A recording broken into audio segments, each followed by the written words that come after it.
Well,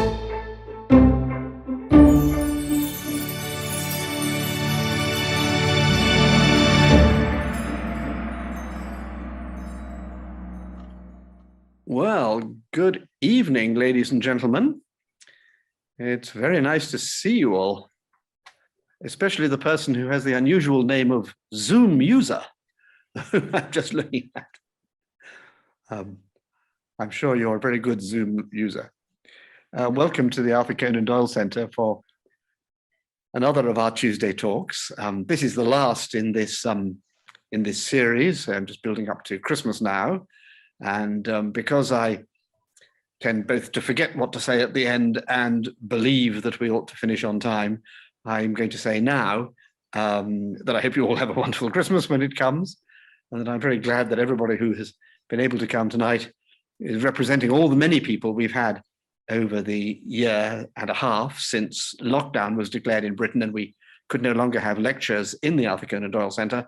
And since then, we've been having these Tuesday talks. And I was just saying to Joanne, who's here tonight, of course, and to Scott, our assistant, that it worked out that I've just booked 72 of them going forward through to next July. And that's an awful lot of interesting speakers. And Joanne made the comment that it's pretty encouraging for people who think as we do, who are interested in things that we're interested in, that there are so many speakers.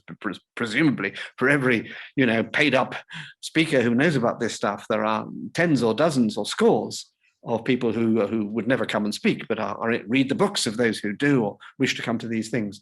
And I think this might be part of that sea change that we're all hoping for. Anyway, tonight we are very lucky to have Joanne Helfrich back for another go. She came to us at the beginning, and she was then in the process of producing a book, which she has just produced. And may I tell you that it's both her birthday and she has given birth to a book very recently, like in the last 48 hours, and it's available, and she will tell us about it. And of course, she is one of the great channelers of our time, and she has very unusual channeling, as I'm sure most of you will remember. It's the very unusual channeling of the deceased. Obviously, that's who you channel. But many of these are famous people, famous authors in particular, and that's what she's going to talk about. So without more ado, there's only one thing I would like to do, just in case I forget it at the end. I have to tell you that this is Scott's last Zoom with us, last Tuesday talk with us. He's been with me for the last 18 months since the beginning, as most of you know. Scott is leaving us, and he is going to the United States of America, where I'm sure he will be an enormous success. And we wish him well. So I'd just like to get that in. Well, thank you very much for listening to me. And now let's hand over to Joanne for what she has to say tonight. Thank you so much, Lance and Scott and everyone there who's made this possible. I'm just thrilled to be here today. It's an important day for me. Finally got the book out. It is available. So that's what I'll be talking about today, is my new book, AFTERLIVES, Firsthand Accounts of 20 Notable People.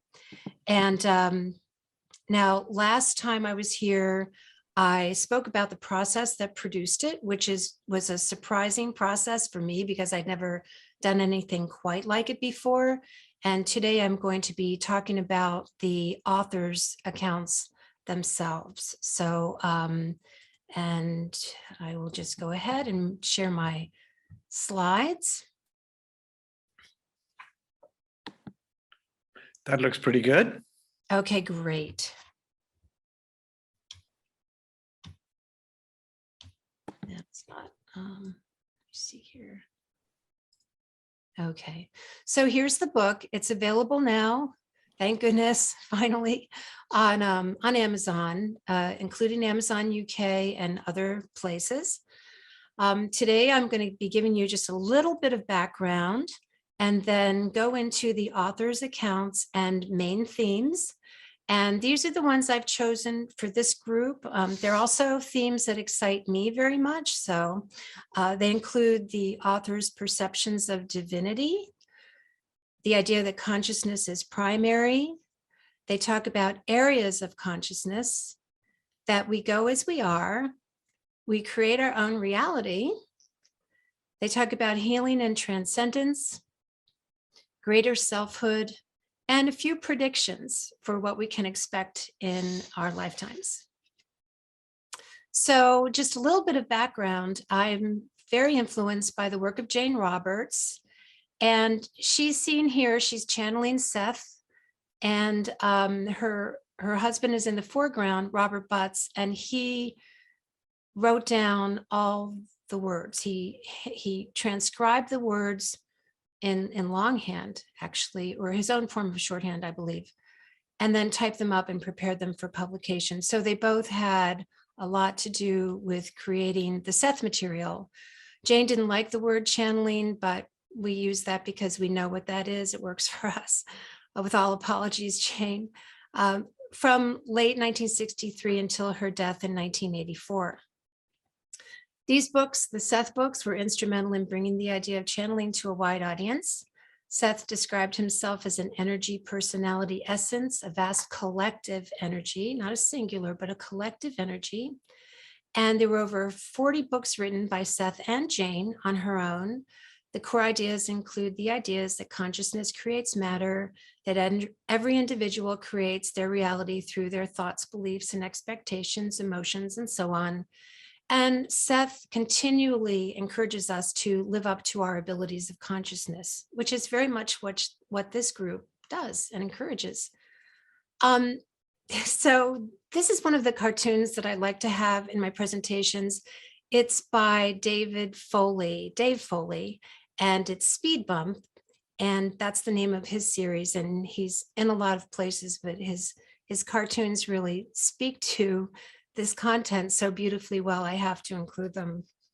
And I think we need to have a light touch when dealing with these topics wherever possible.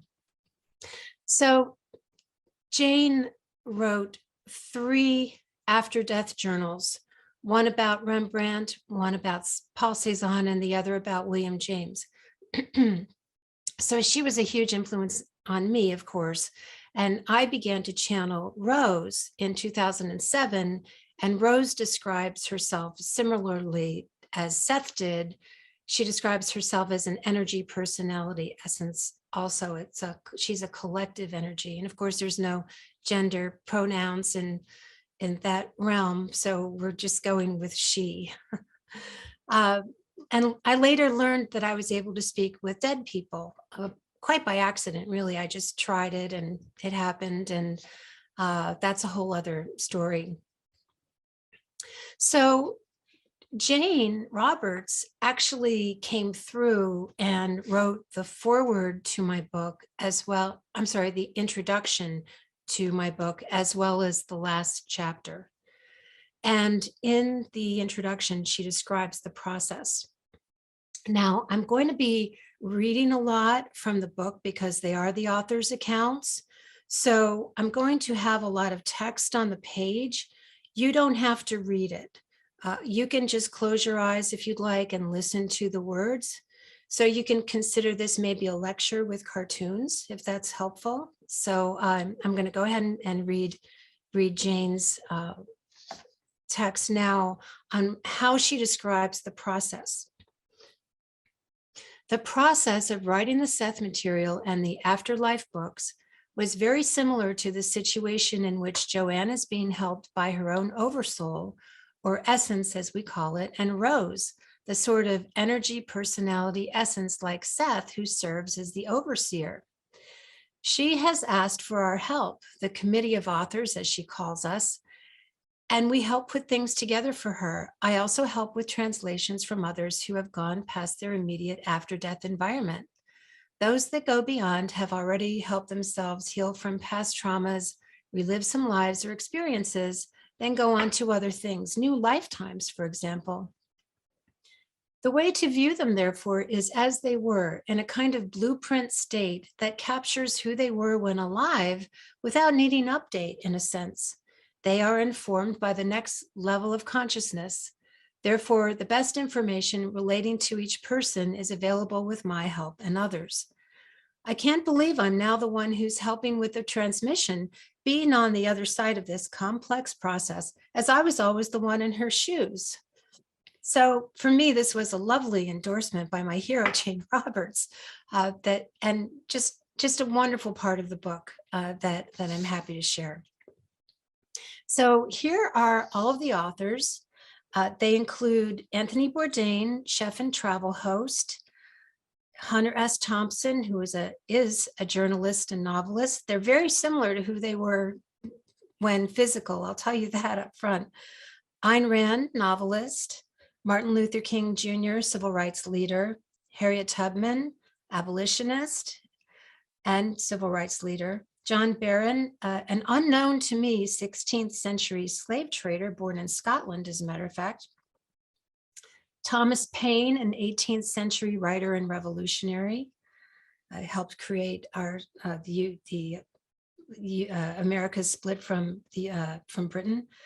Johann Goethe, 18th, 19th century writer, Albert Einstein, theoretical physicist, of course, Carl Jung, pioneer of psychoanalysis, although Freudians might argue with that, Hildegard von Bingen, a 12th century abbess and visionary, Paramahansa Yogananda, author and yogi, J.D. Salinger, author, George Harrison, of course, a Beatle, musician, producer, authors Douglas Adams, James Baldwin, Kurt Vonnegut, Aldous Huxley, and Robin Williams, actor and comedian, and Jane Roberts, of course, author and psychic.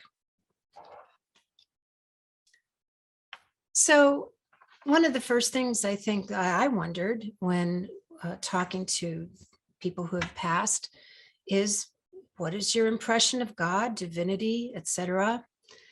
And one of the things that came up was Hunter S. Thompson early on in the book. He says, the framework is holy. That's what I've found so far. George Harrison. My perspective now embraces Godhood more than I was able to when physical. When I was physical, I had to continually remind myself that God was ever present. Now I don't need to. What I do now know is that he's infused in all of creation without needing to say mantras or do much of anything. Douglas Adams, who was an atheist, by the way, and still is, but we'll get to that. You don't need to believe in God to understand the full picture, that everybody who ever lived is connected in some way to everybody who ever lived. And in this, the spiritual dimension has to be included. That does not mean there's a God who sits on high judging everybody all the time. This means that he's us, period. And what matters is that we act like the blokes who want to bring goodness into the world, that's all. Because this is the point. To love really is the point. So the idea that consciousness is primary is an important one, I know, to all of us probably, or most of us. This from Albert Einstein. While the body has potentials that deem matter to be the most inviolate of particles in the universe, this was not ever my claim. The inviolate was always a matter of spirit, pardon the pun. Matter was never, therefore, the substrate of all things. When looking at the whole, the entirety of all things ever, you must first conclude that the reasons for all change in dimensions has to do foremost with there not being anything other than the universe in every single particle.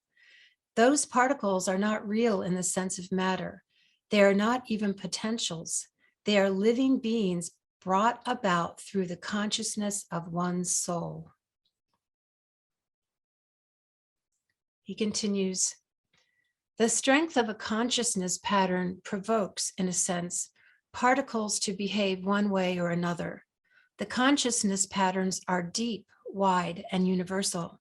There is no disparity between these sets of patterns, although there is tone, which allows each its own sets of expressions within the revelation space they exist in. The way you might think about this is as another kind of particle that moves according to the permissions granted by the constructions they are therefore allowed to create.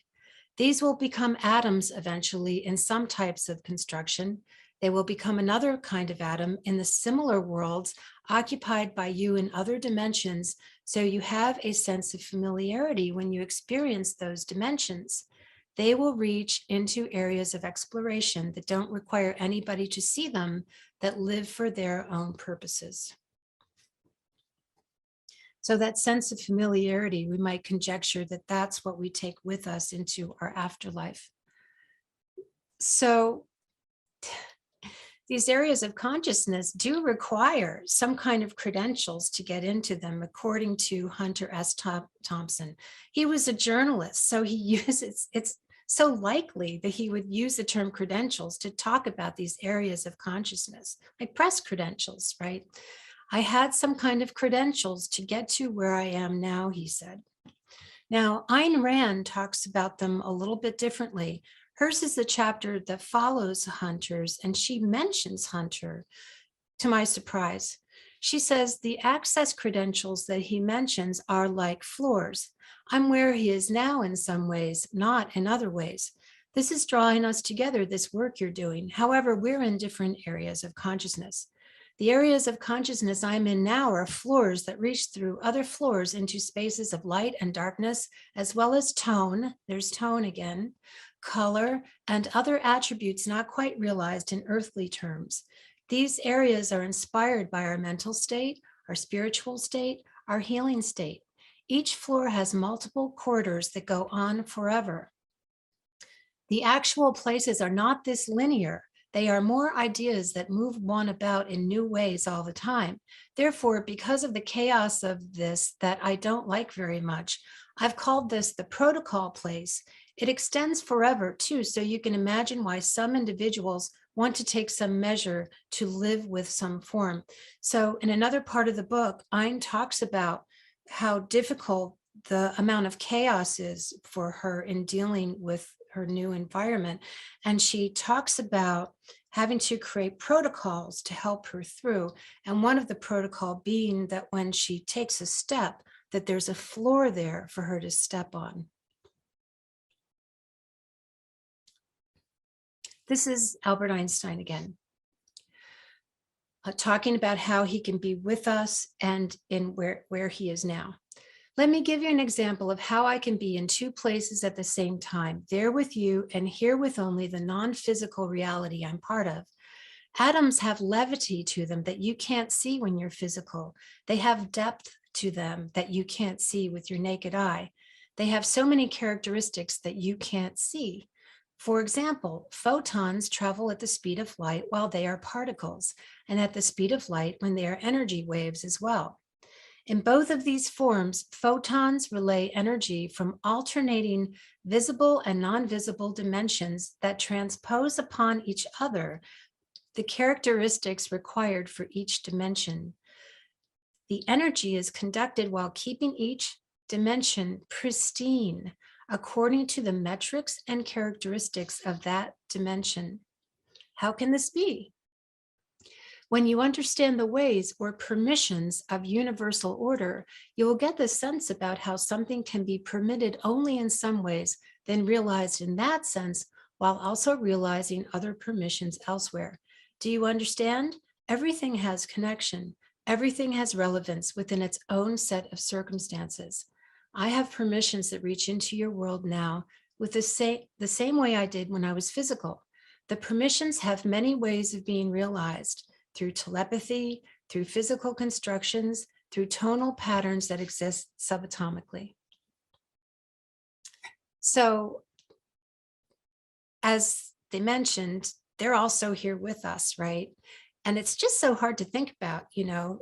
And I just think this comic is so funny. Yeah, I'm here. I hear you. I'm right here, even though they're sitting down at the Ouija board. Jane Roberts says, "You're here now too with me. You're in the bigger space with your friends here too." Harriet Tubman, "This is how reality works. You know how I would sound because you are here with me in this timeless space too, not because you know from past experience what I might sound like." So she was trying to help me hear her singing. And I said, well, I know what you would sound like, so I can kind of guess, you know, how you would sound. And she said, no. You know that because you're here with me. You have this habit, being physical, of thinking that everything that you know is based on your experience of the past, but that's not really real here. You know this because you're picking up on it psychically, basically. I think the psychics here can identify with that. Martin Luther King Jr., the world here benefits the many who have gone beyond physical life. Your physical world too benefits because we are here with you in spite of what you may think sometimes. J.D. Salinger, you live here too. You exist in a state of otherness, of timeless unity. So you are here with us as much or more as we have proven that we are here with you. Robin Williams, yes, we're here with you all the time. Yes, you have gotten that from the other writers here. What you don't really get yet is that we don't play hide and seek. We're not there all the time. We're there all the time, whether you're undressed or not. We know this is a question you've had, so we'll address this now. The things you want to remember about a person aren't what they look like on the toilet or only wearing their underpants. The things you want to remember about people is that which transcends these common daily experiences that we don't have any interest in. Therefore, don't worry about these things when considering us near you. We're here remembering you as wonderful. And in remembering all of your strengths and different kinds of beauty, the rest falls away like your underpants, reaching the floor as you sit to do your business. Oh, God, it's funny. Here he is again. The facts of heaven are that you go as you primarily, and then you heal, then you become more than you. Anthony Bourdain, who, like Robin Williams, also committed suicide, says, afterwards, I was totally put off by what my body looked like when dead. I hadn't considered before that I would actually see myself. Hunter S. Thompson, who also committed suicide. I thought I might become non-physical, but I didn't know I would still be physical in the sense of my body really is my body. So there are sort of these seeming contradictions of they're in body, they're not in body, it's a different kind of body. I'm not exactly sure if I would be able to describe it, or if it's just so different of a body that, but it's like, I don't know. So it's different, but they seem to have a body anyway, at least right away. Jane Roberts says, I woke up in my body. Even though I was dead, I was still feeling in my body. Douglas Adams. I knew there was something to the afterlife only when I was in it, however, not before. The fact remained, there was some place I needed to go next. What was it? Then I was surprised to find that there were people I knew there who welcomed me. This sounds odd coming from a self-described goddamned atheist. However, this is what happened. Now, what I want to tell you is you can still be an atheist and believe in the afterlife. I was not going to see myself as anything except a rotting corpse until I was able to transcend the situation I found myself in, leaving my body in the locker room. When I was able to move forward, in a sense, I found many tears of joy running down my face because I was allowed to be with those I loved who had already passed. There were tears of solace, joy, mirth. Everything that you can imagine was expressed in those moments. The reason I say this is emotion is key to humanness. We love emotions so much that we take them with us when we die. This is why I say we are human, which is what makes us eternal. Another theme is that we go as we are. Hunter S. Thompson, again, who is still a journalist, apparently. I'm still recovering as a war correspondent of the world and will have more to say from my bed here in the Galaxy Hotel. Thomas Paine, still emphatic. I did not want to go beyond this place when I died. I stayed here to do exactly this. I stood for the kinds of things you need now, the end of monarchy, oligarchy, and suppression of liberty. I stand for these things still. George Harrison. Here I'm doing what I did when physical. I'm eating, sleeping, having encounters with those of the opposite sex, and everything musical that I did when physical. I'm doing here too. Now there are brighter lights and more colors maybe. However, this is very much like my tripping feeling sense, a sort of non-physical world of love and precious thoughts that are mainly helping everybody around here. Precious thoughts of loving intention are always here, always precious, always fully wonderful. We create our own reality. Of course, Jane Roberts says here in this book too, and many of her others, you create your reality based on your beliefs. Albert Einstein. I have come to believe that the images you see are not exactly simply compressed matter or even the thinnest of wave energy. The images you see are exactly those that are not only permitted because there are permissions in your reality, but are also focused upon in your brains, then carried forth into your view. Your expectation of something happening, for example, collapses the wave function into material-like particles that are not really material at all. They are energy patterns that express themselves in your reality based on the permissions of your physical construction. Douglas Adams, the fact that you can see with your eyes has little to do with the brain. It has to do with the perceptions you have towards the thing you're witnessing. This is nothing new in your academic areas. I have my mind and I have some of the brain I had then, only now that brain is not physical and not in charge of anything except to control how I respond to things. The non-physical neocortex exists without anything much else.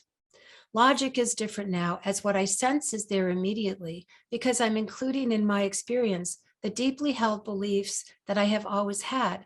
These are not projected as much as continually uphold my reality. So I just want to,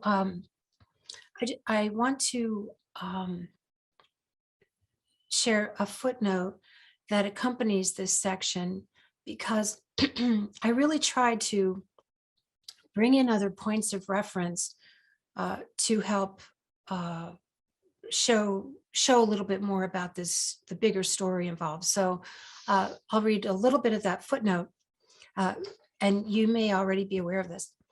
Physicist David Bohm proposed that, like a hologram, each of us has the universe enfolded in us and projects it as our physical environment. So it's interesting that Douglas used the term projected before I found this quote that actually used the word projected on our physical environment.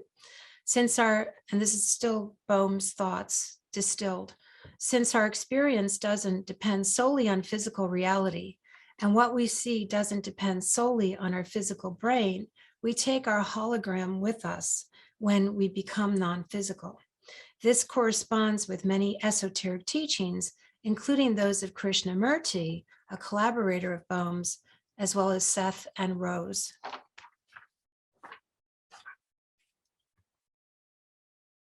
So, of course, there's healing.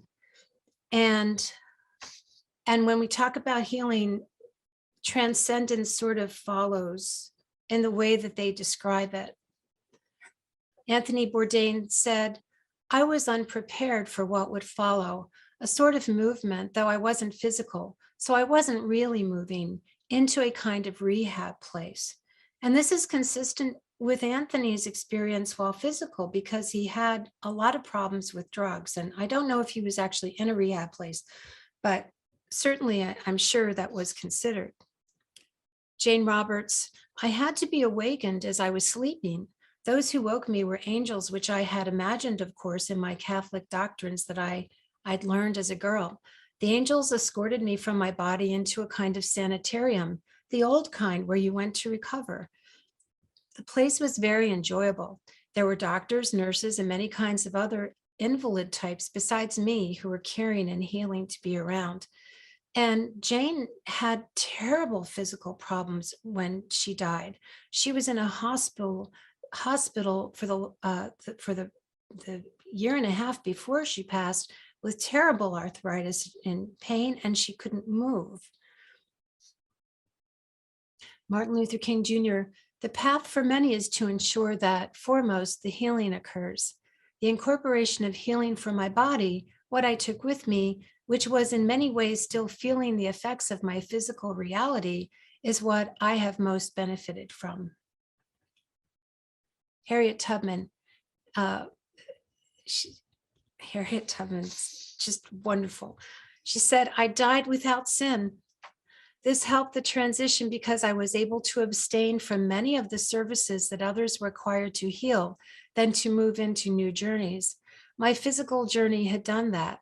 I had done the work that was required of me before I died, that many who did not achieve or attempt what I did had to in order to move along the path set for them by their loving Father. So Harriet Tubman was really a saint. You know, she was never, of course, categorized that way by the church, but she saved a lot of people's lives, and helped break the back of slavery in this country. So she was continually informed by spirit while she was physical, and I think that's why she says this. She also went on to say something that I think is really important to share, because her comment begs the question. Their loving Father begs the question: is the loving Father a consistent experience for everyone? And no, it isn't. So this is what she said. She said, I say Father because that's the God I had when I was physical. The mention of the word him is so you can see how very strong my faith was, so strong that he is still guiding me. That's not to say that somebody can't have a mother God or a chicken God. The God you have is yours alone. Without him or her or it, this would not suffice this heaven. You will have a sense of your own kind of God. My God is still the Father, that's all.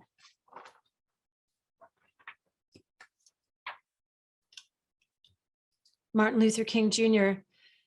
There are always people willing to achieve a sort of sainthood from the ashes of their physical lives. This happens here. This always happens here. If there are no other words to describe the ability for a saint to be born from sinner, it's this. The sinner has come to us out of his own jurisdiction and prudent association with goodness. In other words, each sinner has the ability as well as the primal urge towards goodness.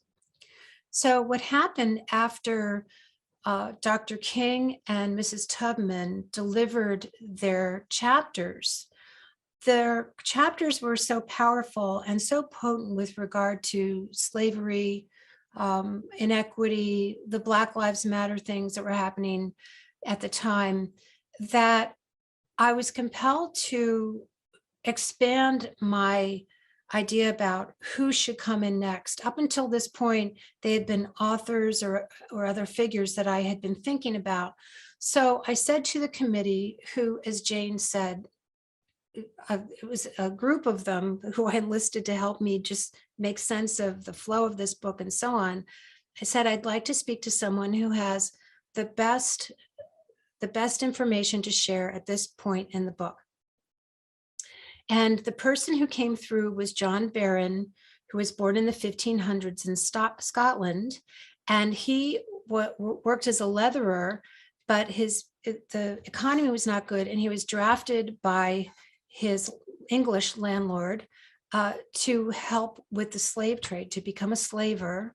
And he committed terrible crimes in getting these people, poor people from Africa, to other places in the world. And he describes his afterlife as getting there and just still being himself and boasting about all his great achievements and what a great person he was. And he heard his words being echoed back to him. And the more he talked and the more he listened, the more he realized what a terrible person he had been. And then he says, it dawned upon me like a day broke through night that the experiences I had had would be forever beneficial if I could repent to do good, to learn from what I had done, to speak out, to share that I had not done well, that others might benefit. I took on the healing that was required. The punishment was not needed. I was punishing enough to myself. My inner life was sparked by something divine that told me that even the worst sinner can repent, and I did. I repented forever, it seemed, until one day I was able to not have to. I learned that doing goodness was my reward. I became a minister in another lifetime. I helped with the cause of the emancipation of slaves, too. I had a deep and abiding love for African Americans that I had caused so much harm to. I let go of my feelings of superiority. I had not any reason to do this except for the sheer necessity of saving my own soul from the fires of hell, the hell of my own sin, the hell of my own conscience. And in this I found true grace. I tell you, I cannot read that chapter without getting choked up, because here was someone who had the story to tell and had no one to share it with until I happened to ask. I didn't even know that he existed, right? So how many stories are out there like this? You know, it really makes you wonder. And what he said was, each soul needs a place to share their stories, you know, to share the benefit of what they'd learned. And he's one of them. And it's just one of the best chapters in the book.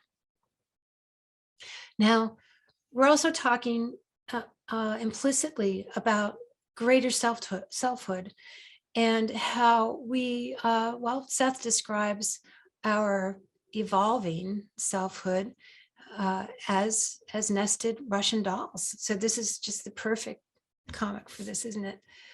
And so John Barron describes his connecting with his own greater selfhood in order to be a better person. And of course, Carl Jung says, you are many kinds of self. Robin Williams describes his immediate after-death environment this way: with my ability to channel the many kinds of personas through my own work, I was fit for doing the kind of integration of my parts in the soul sense to help me include more selfhood with a capital S than before. There were a lot of aspects to me.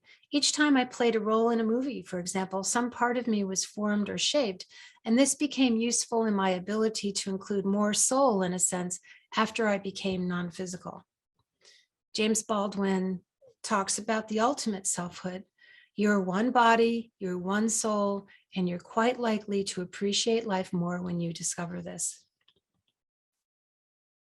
So one of the things that Robin Williams talks about in his chapter 2, he calls himself the chairman of the board for the production of this book.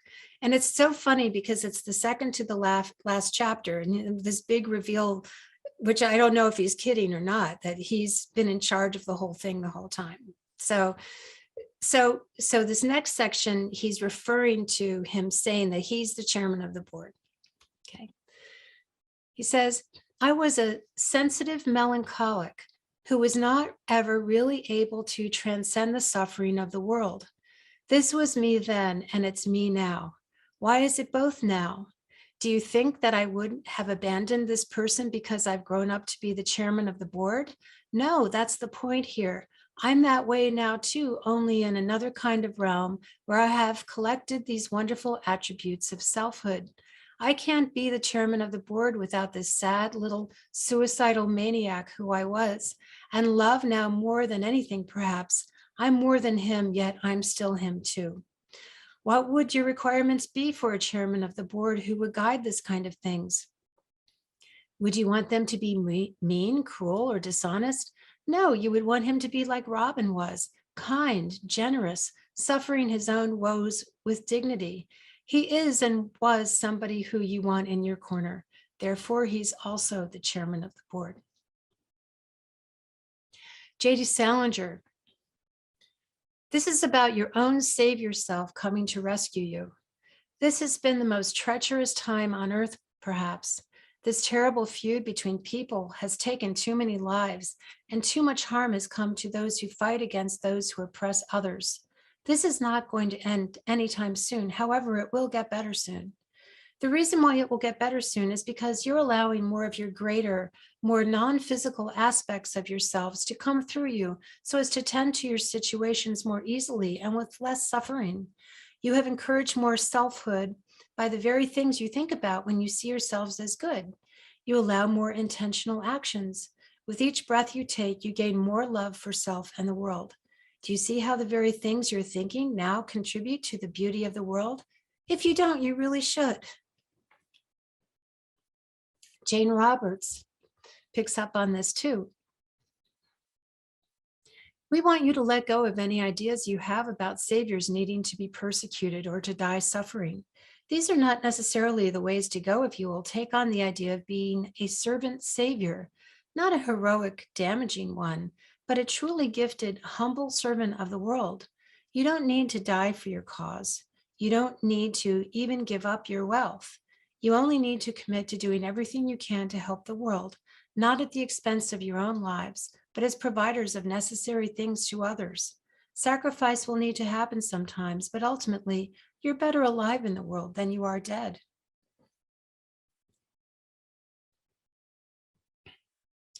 And just a few predictions. There are actually a lot of predictions and a lot of advice that they give us because I asked them for it. And so here's one from one prediction from Kurt Vonnegut Jr.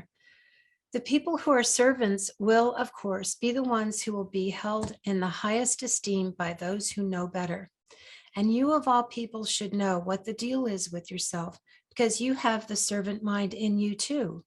You have the application of goodness and reason and articulation of the best kinds of ideas that you would ever want to see happen in the world. Goethe. Bring down the walls so as to feed and shelter everyone, and the acts of hospitality will create the kinds of cities you need to thrive in the next phase of your planet. The cities will be built around people eating food together.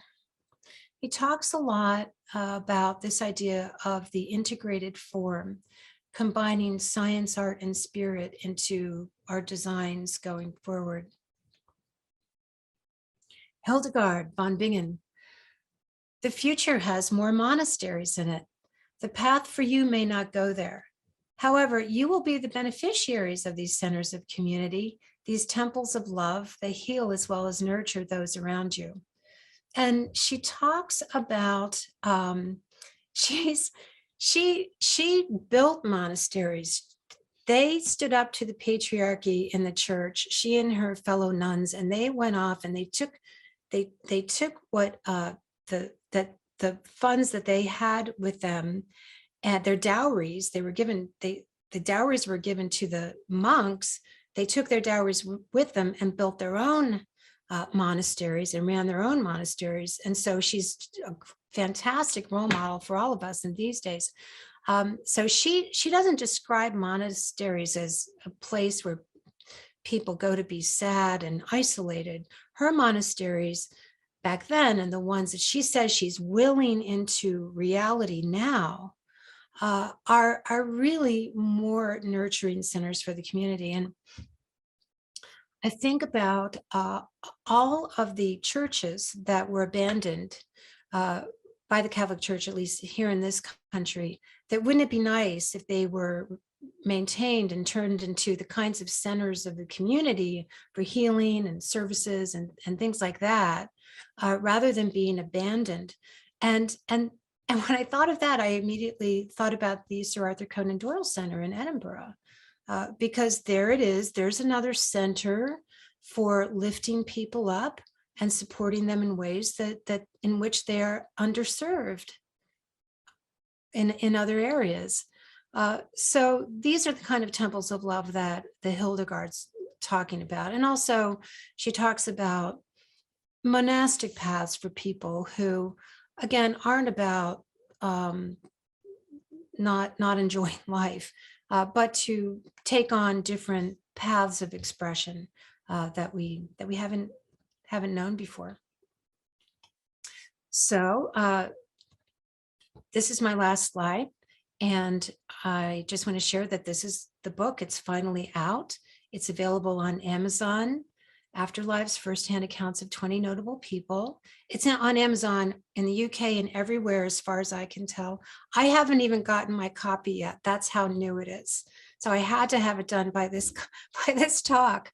And I keep readers up to date through my organization with Chris Johnson, who's also on this call, my husband, Paul Helfrich, through newworldview.com. And that's where you can sign up for our email list, where you will get information about my project and all of ours that we feel are really helping to benefit people. And perhaps you will take advantage of those also. And that concludes my talk.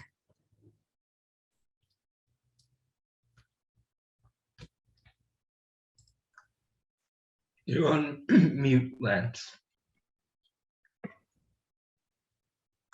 Lance. Sorry. Thank you very much, Joanne. Thank you, Scott. Yes, there I was babbling away and you couldn't hear anything. That was absolutely marvelous. And thank you. And you are pretty amazing, Joanne, because the suggestion was that you might finish at about 8:15, and guess what the time is? That's marvelous. Listen, there are a few things which perhaps could come in the chat. There are one or two which I will read out in a minute, or ask people to ask. But I'd just like to ask this. You've written the book. This has been an ongoing project. It's taken you some time. Are you still doing it? Am I still working on, am I still writing the book? No, I mean, working on channeling, talking to these important people. Well, not, that's kind of not an easy question to answer, because I'm not writing another book with them per se, but I feel that I have conversations with them now. I feel that I am in relationship with them now. I would say everyone is in relationship with them, except that I know mine, I sense mine. So that work continues, and I keep reading the book, and every time I read it, I get something else from them.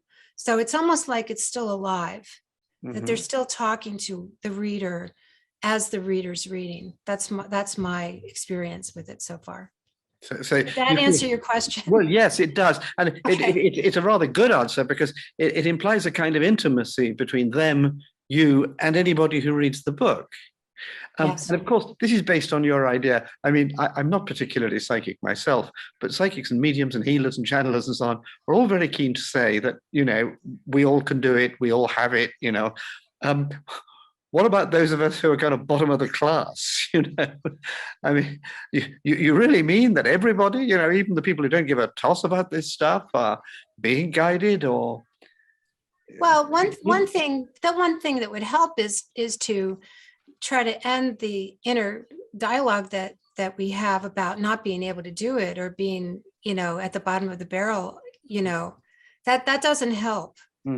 Right. So we want to encourage that in ourselves, and do the kind of practices, being in touch with our dreams, having a dream practice. That's a good way to nurture that intuitive self, and just continue to try it. I think probably, Lance, you have many, many more gifts than you're letting on also. So, well, I have to say that I don't think many have flowered yet, but I do think that working in the Arthur Conan Doyle Center for a couple of years, I am more conscious of things happening. And I think you're right that practice makes perfect, or whatever. Listen, Scott, could you unmute Bob Steck, please? Because as usual, he has a couple of interesting questions. He can just ask them himself if he likes. Hi, Joanne. Thank you for your talk. It was great. I was wondering, have you ever heard from Albert Einstein in particular, or any of the people you've talked to, that they are in contact with others, such as yourself, or other groups? That's part one of my question. I have an additional question, which is, have you ever been in contact with Sir Arthur Conan Doyle? well, not that I remember. Of course, I would be honored, but we have Anne for that.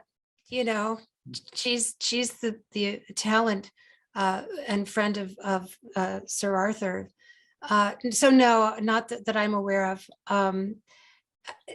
And regarding Albert Einstein, I imagine he's probably in touch with a lot of people and serves as an inspiration for a lot of scientists, especially. I have not engaged him outside of this, or asked him that question. Okay.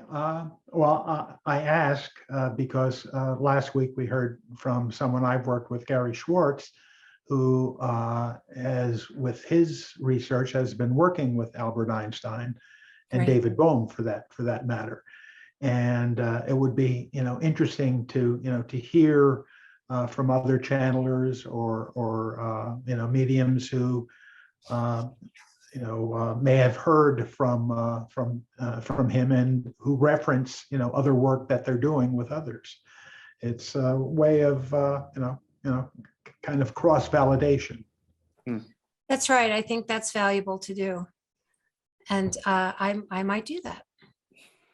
I mean, I would work with someone probably to do that anyway, so that I would get the most value out of what I was asking, but I would be open to doing that kind of, I consider that research. Great. Yeah. That's good, isn't it? Please, be in contact with Gary if he works with great mediums and channelers, and I'm sure he would love to involve you in the research. Great, thank you. Scott, if you could just unmute Margot. I'm just going to ask a little question of Joanne, which must be in all our minds. I mean, do you initiate these contacts, Joanne? I mean, do they come to you or do you go to them? Mostly I come to them. It's explained in the book because it was sort of, I had to figure it out as I go along. But so, for example, when Anthony Bourdain died of suicide, I was horrified, and like many people, I wanted to talk to him. So I asked to speak to him, and I did. Months went by, and around 4 a.m., I had the weird experience of wanting to talk to Hunter S. Thompson. I think he was getting in touch with me. I think he was prompting me. And I don't think the book would have happened if it hadn't been for Hunter provoking that. I really think that point in the process, he was really instrumental.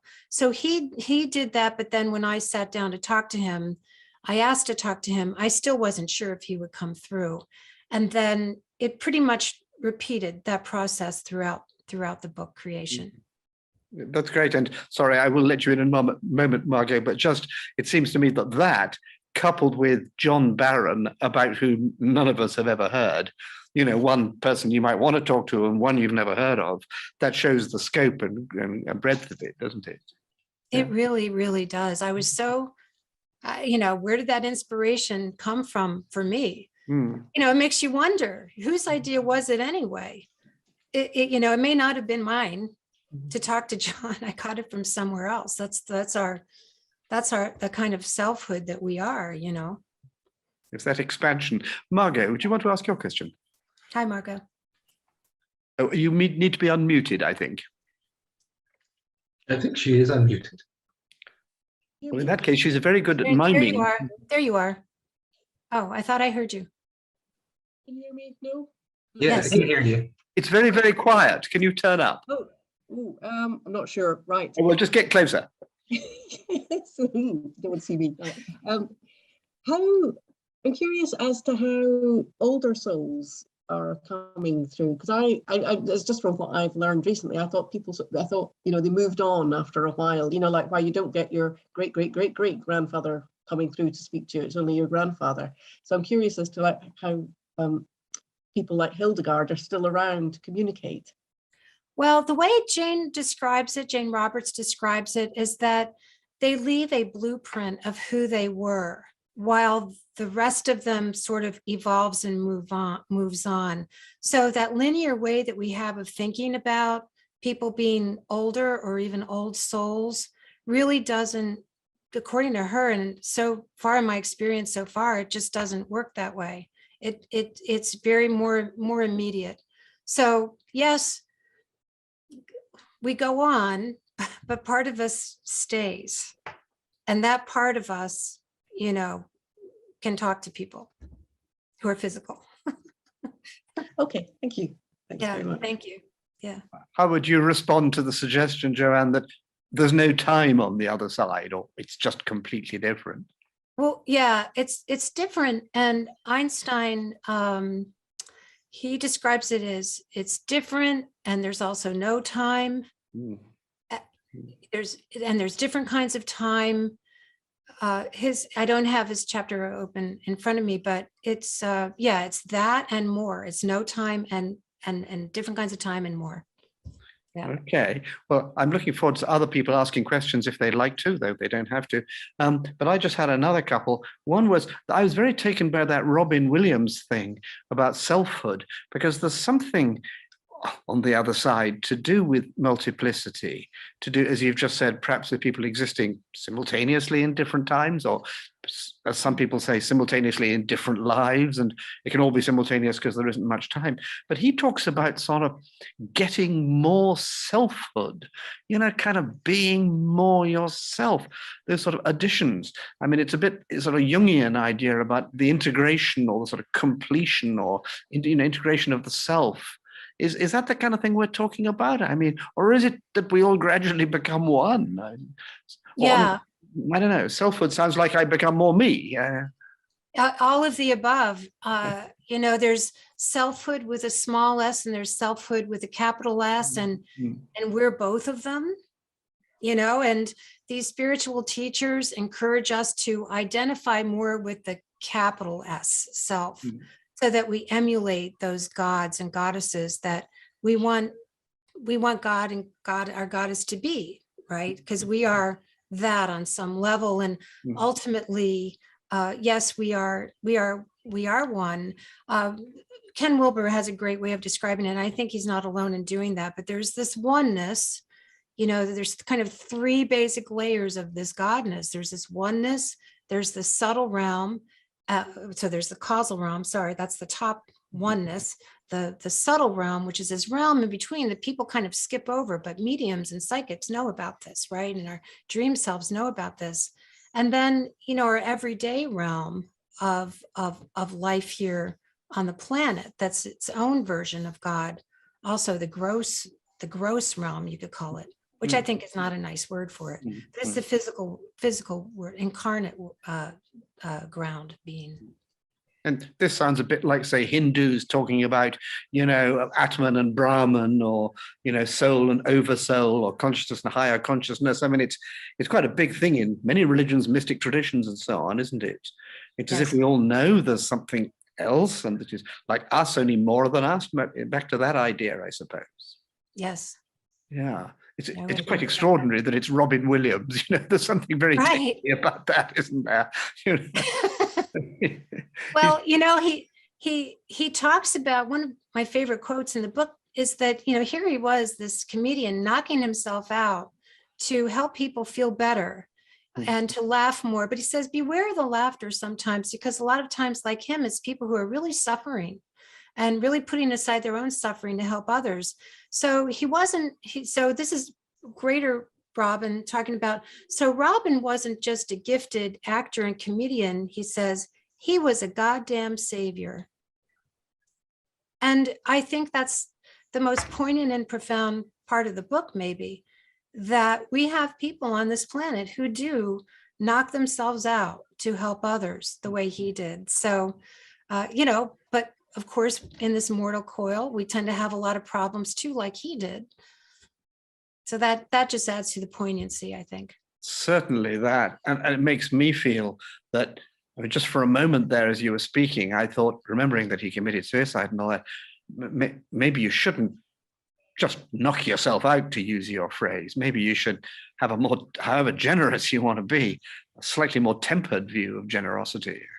Yeah, like Jane said at the very end there, you know, she said, you don't have to die, you don't have to sacrifice too much, not even your wealth, just be the best person that you can be. You don't, you know, we have these ideas too of service versus our own selfishness and happiness and following our bliss.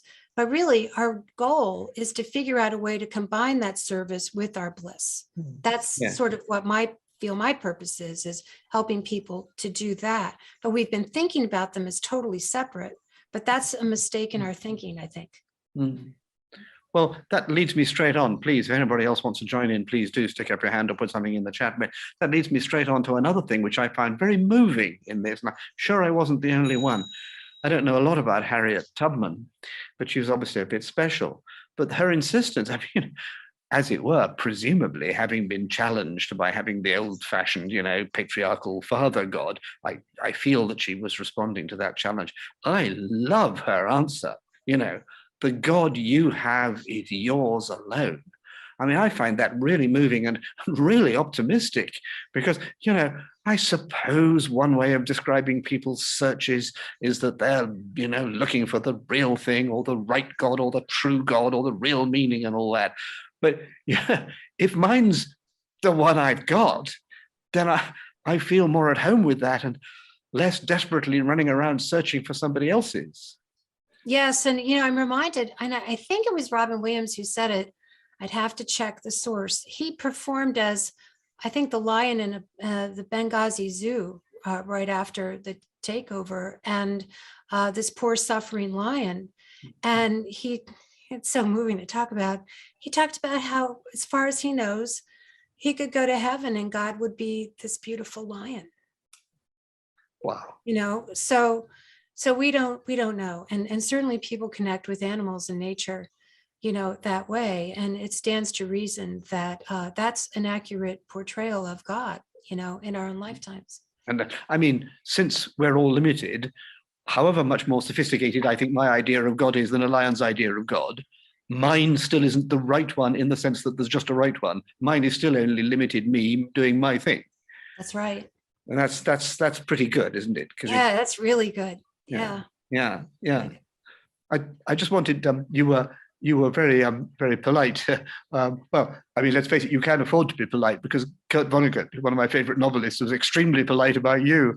So you passed it on. You were quite polite about places like the Arthur Conan Doyle Center and this Hildegard of Bingen. Sort of saying there will be more monasteries. We all know that the last 50 years the monasteries of Europe have emptied.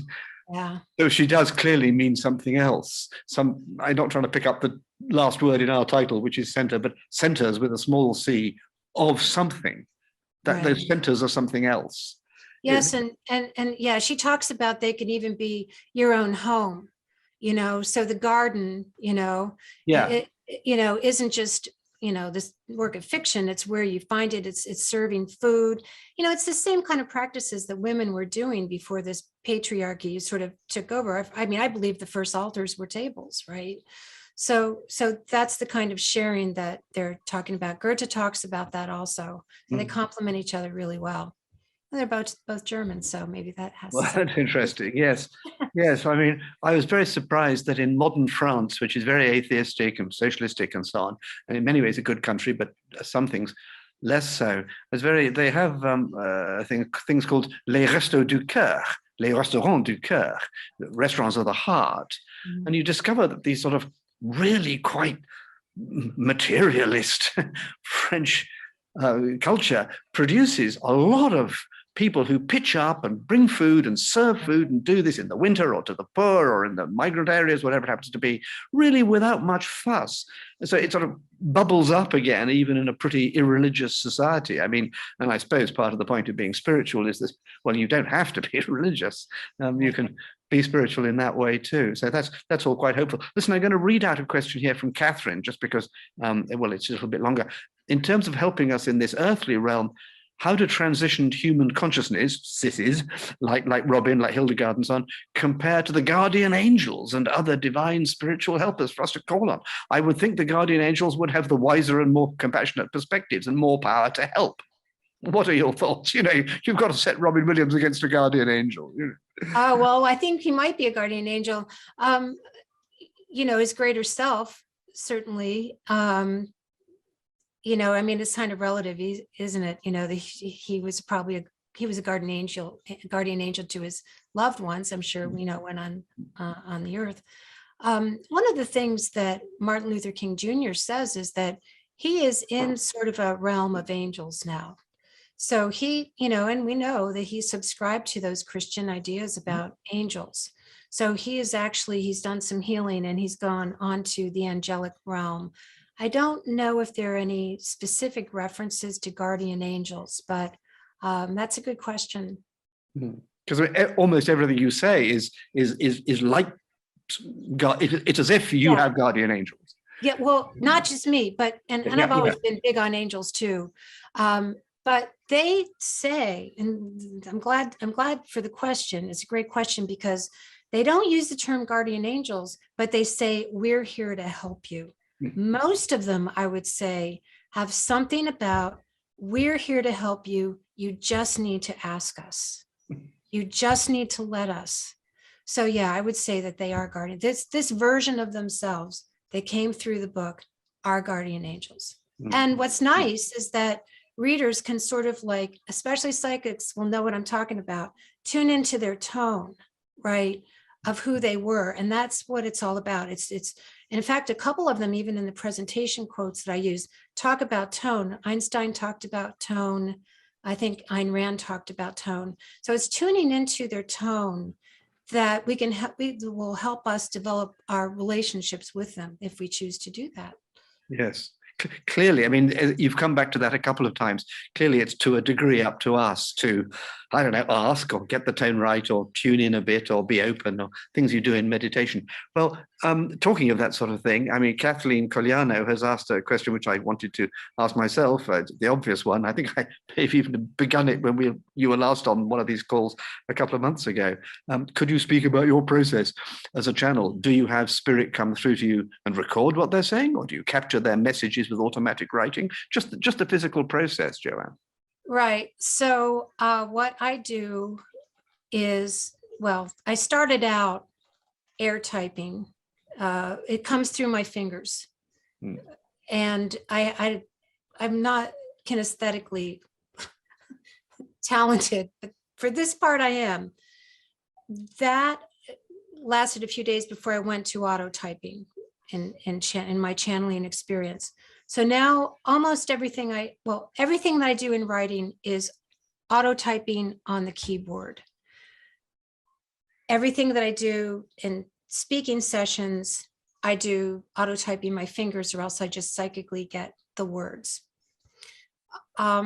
So when I sit down to channel at a keyboard, which is the most efficient way to do it, because then it's already transcribed, right? You don't have to record a voice and then have someone transcribe it. I think about who I would like to come through. And also I'm very careful about my questions. The questions are really important. And the intention is really important with regard to why you're asking these questions and what the final result is going to be. George Harrison came through and said, I came through because you have the intention of helping people. You're not in this to be the guru. You're not here to make a lot of money. You are here to help people, and I can align with that. And that's how we found ourselves. So having the right intention has also been an important part of this. That's a little off your question, but physically, yeah, it's through my hands. It is absolutely on the question, I think, because it's not just I don't think Kathleen, do you want to say anything more there? We could unmute you. Hi, Kathleen. Hi, Joanne. Thank you. I find the whole topic fascinating. I'm a channel also, so I do automatic writing. So I was just curious about your process, because each one of us, no doubt, has their own type of process. So thank you. You answered that perfectly. I appreciate it. You're very welcome. Thanks for the question.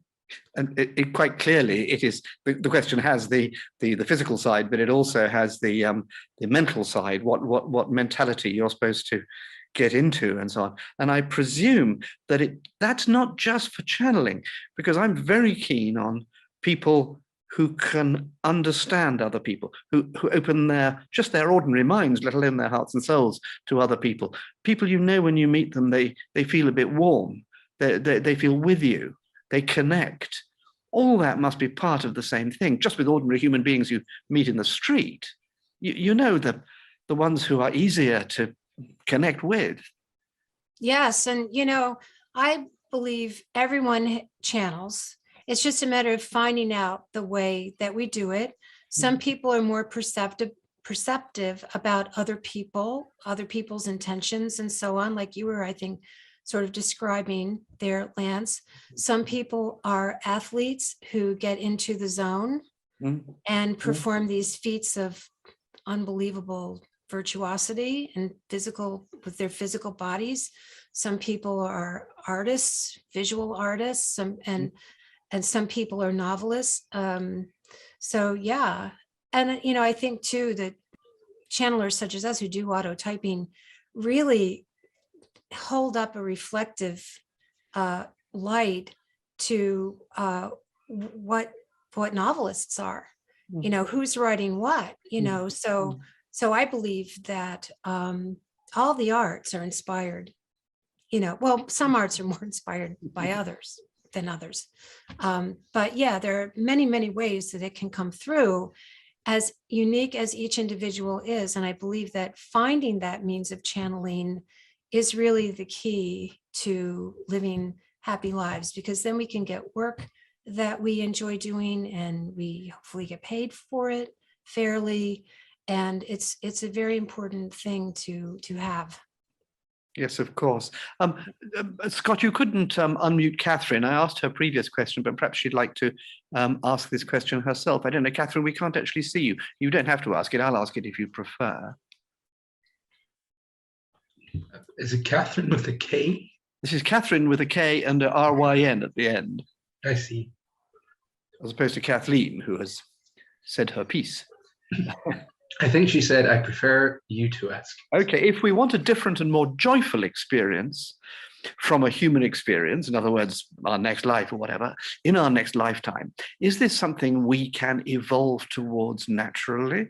Or can we choose this when we transition? Or how is this decided for when we transition from this specific time? I know that. Yeah.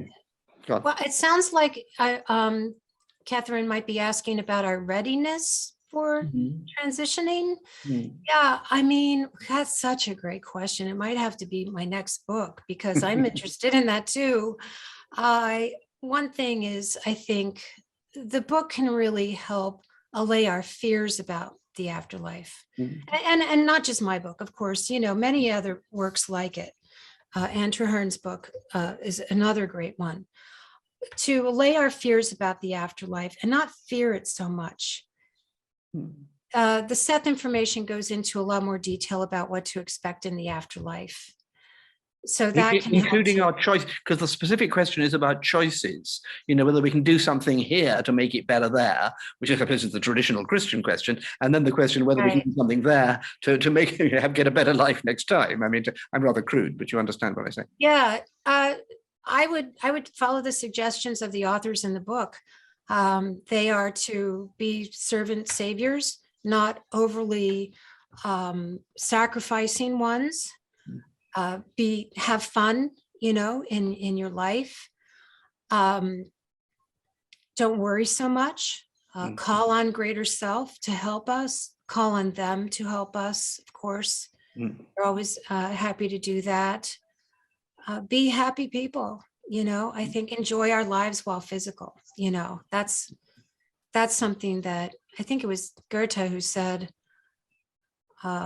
this is the best reality I've ever seen, and I've seen a lot. I've gone beyond even this environment that I'm speaking to you from to say your reality now is just incredible. Nature, the works of nature. So enjoy those, because you'll feel better when you're in nature. You'll connect more with spirit when you're in nature. I think that rings true for a lot of us who have been living cubicle lives and jobs and not getting out much, So there are a lot of those things that that come to mind when those are the things I'm doing anyway. I haven't done more work on that, but that certainly comes to mind as things that we can do. That might have to be my next book. It sounds like it. I mean, The only thing that I would add there is something which we were talking about before. I mean, you never know the minute. I mean, I saw a chap on YouTube who was talking about, he's a very psychic, mediumistic guy, and he was talking about past lives. And he'd worked out that the reason he was back on the planet was in order to overcome his fear of public speaking. And you think, what about just sort of, kicking a football better? I mean, how basic can we get for these things? But maybe he was right. I mean, it doesn't all have to be presumably at the absolutely highest level, though it does seem there always has to be love. There always has to be some degree of unselfishness. Yes, and George Harrison, who lived a beautiful, beautiful life. You know, I think we can all agree what we knew about him anyway. He talks about how one of the things that he needed to heal when he became non-physical was this idea that he wasn't safe. So he created a lot of problems while physical, not feeling safe even in his home. And in fact, he mentions the time that he was attacked by an intruder, and I think his wife hit the intruder over the head with a lamp or something, and George was wounded. And he said something to the effect of he was often trying to get out of the world because he didn't feel safe. And so one of the most healing things that he's been through has been to not be so worried about his own safety. And that's something that he had to confront. And so it sounded a lot like the kind of therapy that we can get while we're physical, you know, to let go of what isn't serving us anymore, to get the counseling that we need, you know. It sounds like those kinds of things are the things that they're doing. To your point, you know, it could be just public speaking and getting past. It isn't like you have to go out and we all have to go out and do public speaking, but we can let go of whatever fears that we need to about doing whatever that thing is that we fear so much, like letting go of that. So, like everybody else, you and your team agree that fear is the enemy, is the opposite of love, and is the thing to avoid. My team, I love that. Yeah, moving from fear to love. One of the authors actually said those words, I think, moving from fear to love. Sure. Yeah. I find the more you love, the less you fear. That's certainly true in the most banal level. Catherine's come back to ask, what about beings such as Hitler? A bit of a classic question. Do they transition quickly back into human form to remedy their past actions? And what's he up to now? I suppose you could ask him. Yeah. Oh gosh, what a question. I don't know if I'd want to engage him, to be honest. Although everyone that came through are sort of a combination of their former selves and their greater selves that have been informed by this greater rose energy and so on. So that would be an interesting one.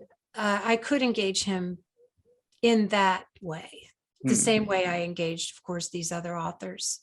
But I imagine that he went through the same kind of healing that John Barron went through, and it was not pleasant at all, because he went into the hell of his own conscience, as John Barron describes it, because we have that affinity towards goodness, you know, and we know when we violated. And so he had a lot of reckoning to do when he got there, and a lot of healing too.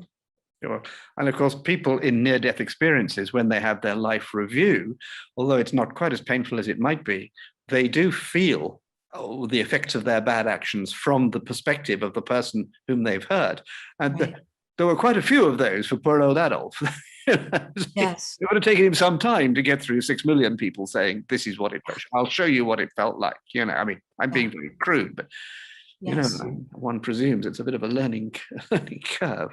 I mean, Neil Donald Walsh in Conversations with God says, I mean, if it's God talking, says straight out, Hitler went to heaven.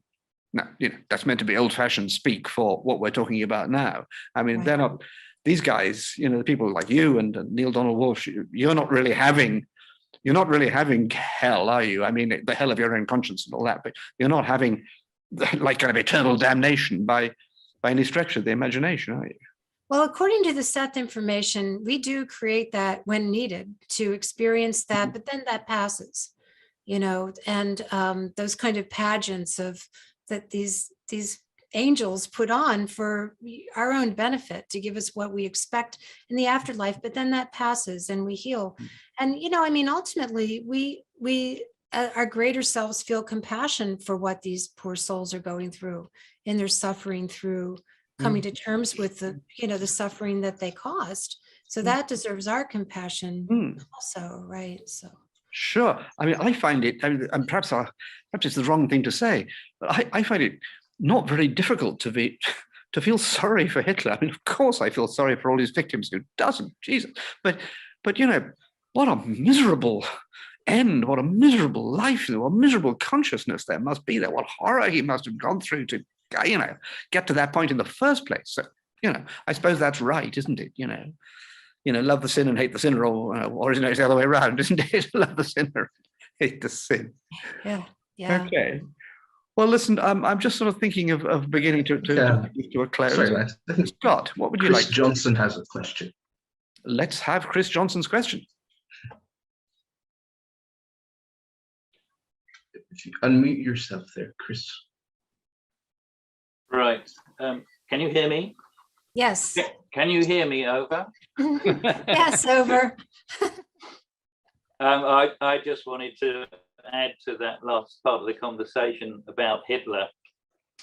In my estimation, and from my own readings of Seth material and a few other channeled sources, it's very easy for us to take it from the superficial layer of consciousness of humanity and what such evil, in inverted commas, people have done within the physical domain.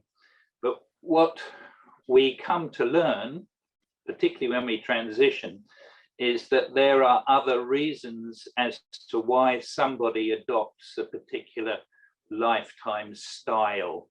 And these are, if it's somebody that's labeled as evil, it's something that the collective consciousness of exemplified in this one particular individual.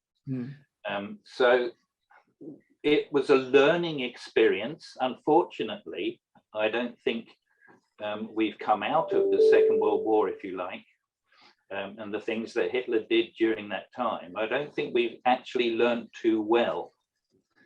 But we're now coming to a stage in our evolution of consciousness where we are beginning to realize more what these people have represented from within the shadow of our collective psyche.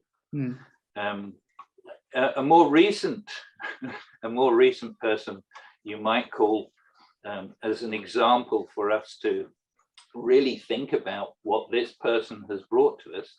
I wouldn't call him evil, but the former US President Donald Trump, most people would say that he's not a particularly nice individual. If not, they might label him as an evil individual.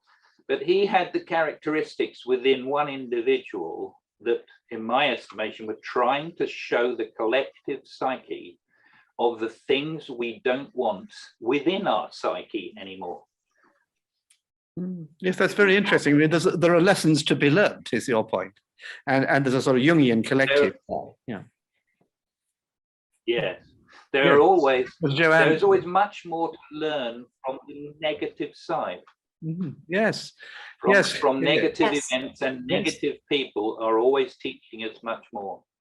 Joanne, do you want to react to that? I think it's very good. It's a great answer and a great way to frame it, my partner, and I'll give you the $5, my Confederate. Well, listen, that looks like a sort of sign-off moment for me, I think. I thought it was supposed to be $10. Oh, that's right. I thought you'd forget. Forgetting. They're not having a private marital conversation. Sorry. Well, no, he's not my married partner. Oh, right. He's my soul. Well, my other soul partner. You don't have to go into it, Joanne. You've got the details. No, we just say we're probably married in another lifetime. There you are. We said not in this lifetime, alive. Yeah. Not in this lifetime. Well, look, that's a very charming, way to come to the end of this wonderful talk, Joanne. People have been saying very nice things in the chat, and I think that was absolutely marvelous. Thank you so much. We really want to get your book and read about all these people, or read what they have to say, which is so fascinating. Thank you so much, and thank you for the great questions and the great conversation. It's wonderful. I really have appreciated being here today with all of you. Okay, well, thanks very much, Jan. We will be in touch. We must absolutely have you back, whether to hear more from your team on the other side or to find out how you are. And could I say to everybody, thank you for coming to the Tuesday Talks. And I hope everybody, well, it's a bit early, but I hope everybody has a wonderful winter, let's say, including Christmas and the New Year, and that we all get through it alive, or if not alive, happily on the other side. Would that do? Amen. Okay. Well, I'm going to Thank leave it there. Thank you, Scott, and thank you, everybody, and thank you, Joanne. That was great. And good night, as they say. Thank you, Lance. Thank you, Bye. Scott. Bye-bye. Bye.